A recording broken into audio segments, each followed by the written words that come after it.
At the Big Sur Gala, my father-in-law demanded the deed to my cliffside sanctuary. I looked him in the eye and refused. Robert shoved me hard against the glass partition. My vintage diamond earring shattered across the marble. I didn't cry. I didn't ask why. I quietly retrieved the pieces, walked out into the cool ocean air, and dialed Jonathan Vance. As an architectural designer, my life is governed by the undeniable laws of physics. Architecture is fundamentally the study of structural loads, weight distribution, and hidden rot. You can dress a building in imported Italian marble, outfit it with the finest fixtures, and surround it with manicured gardens. But if the foundation is rotting from the inside, the collapse is mathematically inevitable. Standing in the cool night air overlooking the Pacific Ocean, listening to the crash of the waves against the rocks below, I realized that my marriage had been built on exactly that kind of hidden decay. For 3 years, I had been the silent investor in their version of family. My in-laws, Robert and Patricia, operated with a deeply ingrained psychological rot that masqueraded as upper-class charm. They suffered from the trap of normalized extrusion. In their elite circle, entitlement was not a flaw, it was a birthright. They truly believed that because I married into their family, my inherited cliffside sanctuary automatically belonged to them. They were not shocked by the physical assault that had just occurred. They were only shocked that I had finally stopped playing along with their demands. And then there was Logan, my husband, the man who had stood 3 feet away while his father shoved me against a wall. It is a specific kind of betrayal, when the person who promised to protect you looks at his shoes to avoid making eye contact. That is the silent rot of the enabler spouse. Logan's cowardice was not passive. It was an active, daily choice to sacrifice my dignity on the altar of his parents' approval. Our love had merely been a contract, and I had been footing the bill for years. Anger wasn't loud this time. It was clinical. This was not a breakdown. It was a balance sheet, and it was time to clear the ledger once and for all. The phone rang exactly twice before the managing partner of Vance Global Investments answered. Jonathan Vance was not just a corporate attorney. He was my late grandfather Arthur's sole executive trust partner, a man who dealt in facts and figures. Savannah. Jonathan's voice was crisp and alert, cutting through the static of the coastal wind. Jonathan, I replied, my tone devoid of emotion. Robert just got physical. The sanctuary is compromised. I heard the sharp intake of breath on the other end of the line. Then, the sound of a briefcase snapping shut.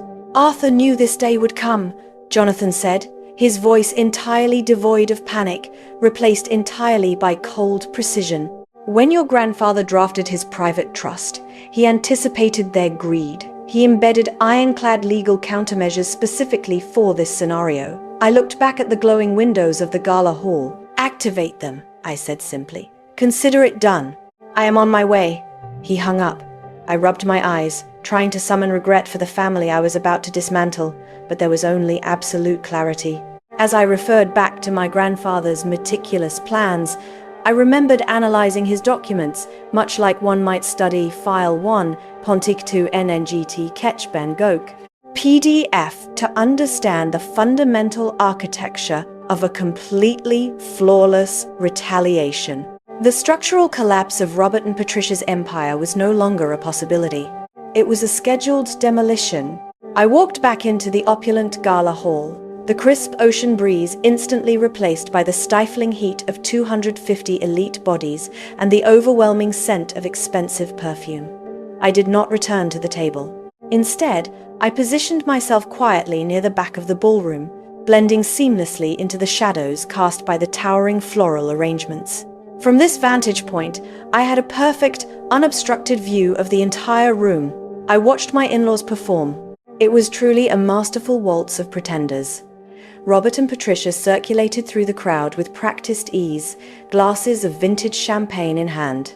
Patricia's laugh echoed across the polished marble floors, bright and entirely artificial, as she charmed local politicians and real estate magnates. Robert clapped men on the shoulder, projecting the image of a benevolent, untouchable patriarch.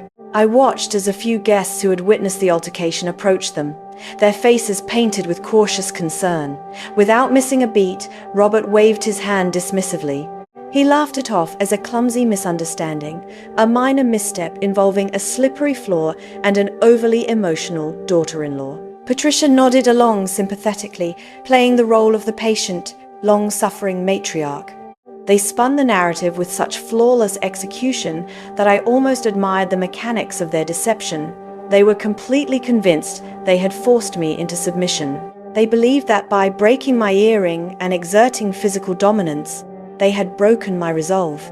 To them, my quiet exit was a retreat, a surrender of my cliffside estate to their growing portfolio. I shifted my gaze to the open bar. Logan stood there, gripping a crystal tumbler of scotch so tightly his knuckles were white. He was aggressively avoiding looking in my direction.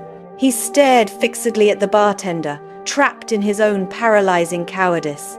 He knew exactly what had happened. He knew what his family was doing. Yet, he chose the comfort of his unearned inheritance over the reality of his marriage. I looked at him and realized I felt absolutely nothing. No anger, no sorrow, no betrayal. I had been the silent investor in this relationship, and I was officially liquidating my shares. I checked my watch. 11:51 post-meridian. The pacing of the evening was about to violently shift. Robert and Patricia made their way back to the head table, their arrogance hitting its absolute peak.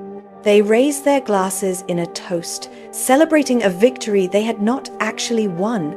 The room hummed with the sound of clinking crystal and polite, murmuring laughter. They were entirely oblivious to the fact that their financial foundation was built on quicksand, and the tide was rapidly coming in. I stood perfectly still, my breathing steady and calm. I didn't flinch. I didn't look away. I just waited in the shadows. The string quartet transitioned into a lively new piece, but the music was suddenly and aggressively cut short. Right at the height of their self-congratulatory toast, the heavy oak double doors at the main entrance of the ballroom swung open with a resounding, dramatic thud that echoed off the vaulted ceilings. The sudden, violent noise silenced the entire ballroom instantly. 250 heads turned simultaneously toward the entrance, conversations dying mid-sentence. Jonathan Vance marched through the threshold, moving with the relentless, predatory pacing of a man who dealt exclusively in corporate executions. He wore a sharply tailored charcoal suit that projected absolute, undeniable authority. He did not walk. He advanced with the precision of a military strike.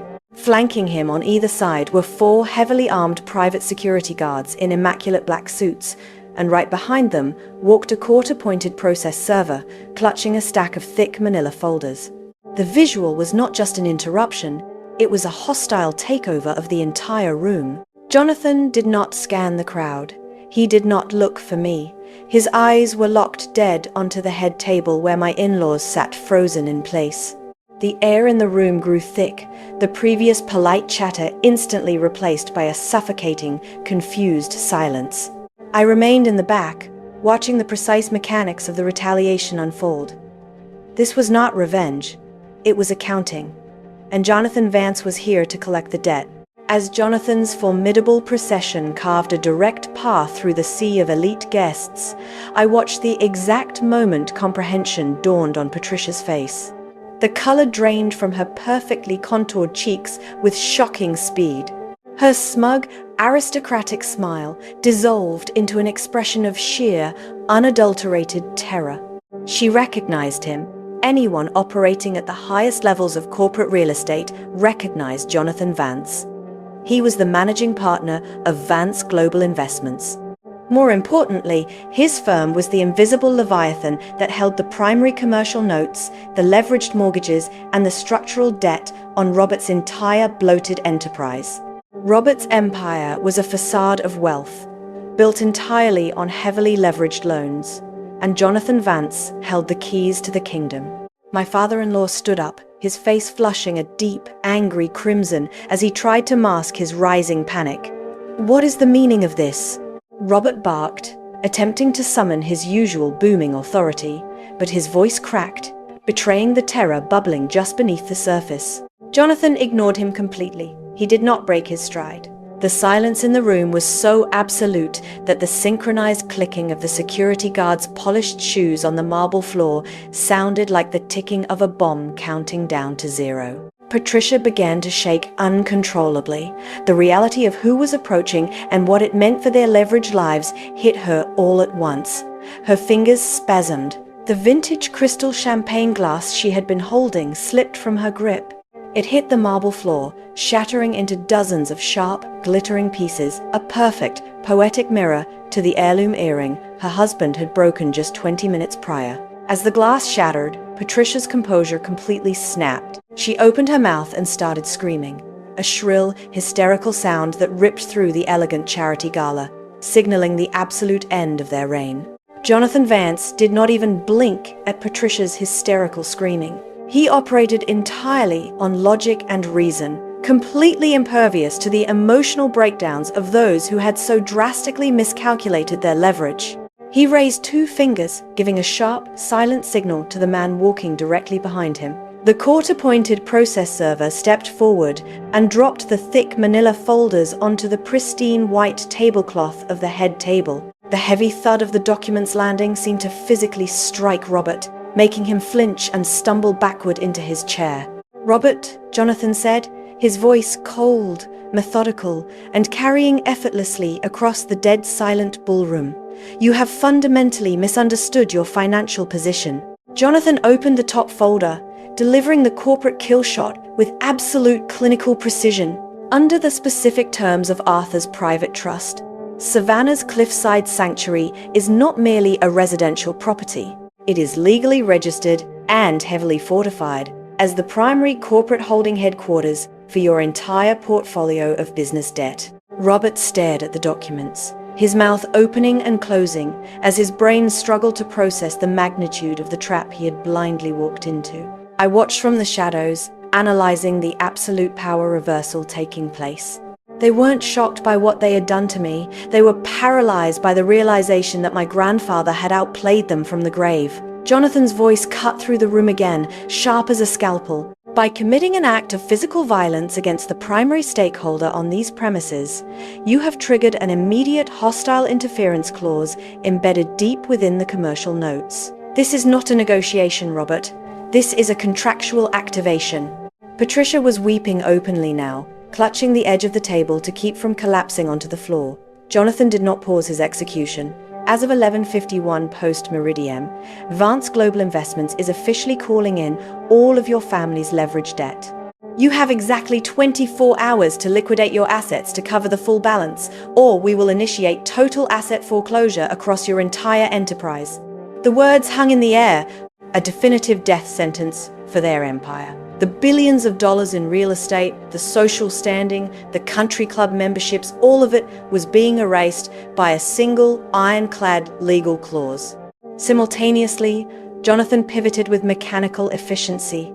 He locked eyes with Logan, who was still frozen near the open bar, pale and sweating profusely. Jonathan signaled a second process server who quickly approached my husband. 2 separate documents were slapped aggressively against Logan's chest. "Logan," Jonathan stated, his tone devoid of any sympathy or hesitation, "you are hereby served with immediate divorce papers, effectively dissolving all marital assets under your prenuptial agreement. Furthermore, you are served with an emergency, court-ordered restraining order against your father, Robert, on behalf of my client." The clinical speed of the retaliation was staggering. The conflict had triggered at 11:51. The retaliation was effectively complete by 12:03. Anger wasn't loud. It was a perfectly executed legal strike. Absolute chaos erupted across the ballroom. The polite, carefully maintained veneer of high society shattered instantly as 250 guests began murmuring, pointing, and backing away from the head table as if poverty were a contagious disease. I stood at the perimeter of the room, observing the destruction with cold, analytical detachment. Robert's false bravado collapsed in real time. The booming, aggressive tycoon who had shoved me against a glass partition vanished entirely, replaced by a hollow, shaking shell of a man. His posture stooped, His face sagged, and the sheer terror of impending bankruptcy aged him 10 years in a matter of seconds. This rapid disintegration perfectly illustrated the illusion of power of the empty wallet. Elitist families like my in-laws project an aura of invincibility, moving through the world acting as though their superiority is an inherent biological trait. But their power is not rooted in character, intellect, or resilience. It is entirely rented. It is a fragile facade, constructed from heavily leveraged debt, country club memberships, and designer labels. The moment you strip away that financial veneer, the foundation vanishes. Because they possess no internal core, no genuine substance, their structural collapse is instantaneous and absolute. They do not bend, they simply disintegrate when the bank calls the loan. Suddenly, Logan broke out of his paralysis. He dropped his scotch glass, the expensive liquid spilling across the polished floor, and stumbled through the murmuring crowd, frantically scanning the room until his eyes locked onto mine. He scrambled toward me, his face twisted in desperate, pathetic panic. "Savannah! Savannah, please!" he begged, his voice cracking as he reached out, trying to grab my hand. "You can't do this. We're a family. You have to tell him to stop. You have to stop him." I looked down at the man I had married. I searched my heart for a flicker of sorrow, a trace of the love I once thought we shared. I rubbed my eyes, trying to summon regret, but there was only absolute emptiness. "I'd been the silent investor in their version of family," I said to him, my voice steady and unfeeling. Now I realized our marriage had been a subscription, with me footing the bill, and I just opened my laptop and started clicking cancel. "We are done, Logan." Seeing Logan fail, Robert let out a guttural, furious yell. In a final, desperate act of lost control, he lunged across the ballroom toward me, his hands reaching out like claws. He never made it past the midway point. Jonathan Vance's private security detail moved with terrifying speed. 2 guards intercepted Robert mid-lunge, grabbing his arms and locking them behind his back in a brutal, efficient hold. A 3rd guard stepped seamlessly between me and Logan, creating an impenetrable wall of black suits. "Get your hands off me! I'll destroy you!" Robert screamed, spittle flying from his lips as he thrashed helplessly against the heavily armed guards, but he was entirely powerless. The security team physically hoisted Robert into the air and began frog-marching him toward the exit. Patricia followed blindly behind them, sobbing hysterically, her expensive designer gown tangling around her legs as the security team escorted the completely humiliated family out of the venue, throwing them out into the cold night air. 3 months later, the dust from the demolition had completely settled. Robert and Patricia's heavily leveraged empire dissolved rapidly into the merciless, grinding gears of bankruptcy court. They lost the country club memberships, the elite social standing, and the sprawling properties they had so desperately tried to steal. Logan, permanently stripped of the unearned wealth that had shielded him from the real world, was forced to confront his own profound cowardice. He now navigates a life where no one is willing to foot the bill or make excuses for him anymore. As for me, I remained exactly where I was meant to be. I am living in serene sovereignty at my cliffside sanctuary in Big Sur, the crashing ocean waves providing a constant, steady rhythm to a life finally free of their hidden psychological rot. Sitting on my terrace this morning, looking out over the endless expanse of the Pacific Ocean, I've come to realize that surviving a toxic family system requires more than just endurance. It requires the absolute courage to tear down the rotting structures and rebuild your life on solid ground. Forgiveness isn't always for the other person. Sometimes it's the only way to set yourself free. But forgiveness does not require reconciliation or returning to the scene of the crime. Sometimes, the healthiest, most profound act of self-love is absolute removal. To anyone listening right now who carries the deep, silent ache of familial alienation, I want to speak directly to you. If you have spent your entire life twisting yourself into knots to fit into a space where you are perpetually treated as an outsider, hear this clearly. Your worth is not defined by their inability to see you. The ache of not belonging is heavy, but it is not a life sentence you must serve. You do not have to be the silent investor in relationships that only bankrupt your soul and drain your spirit. You are allowed to stop paying the toll for people who treat you as an intruder in their lives. You have the undeniable right to claim your own dignity, to draw a hard legal and emotional line, and to build a sanctuary where your peace is fiercely protected. Let their cruel rejection be the catalyst for your own magnificent independence. What would you have done if you were pinned against that glass partition? Would you have walked out or fought back? Drop your city in the comments below, like this video, subscribe to the channel, and click the next video on your screen for another wild story of poetic justice.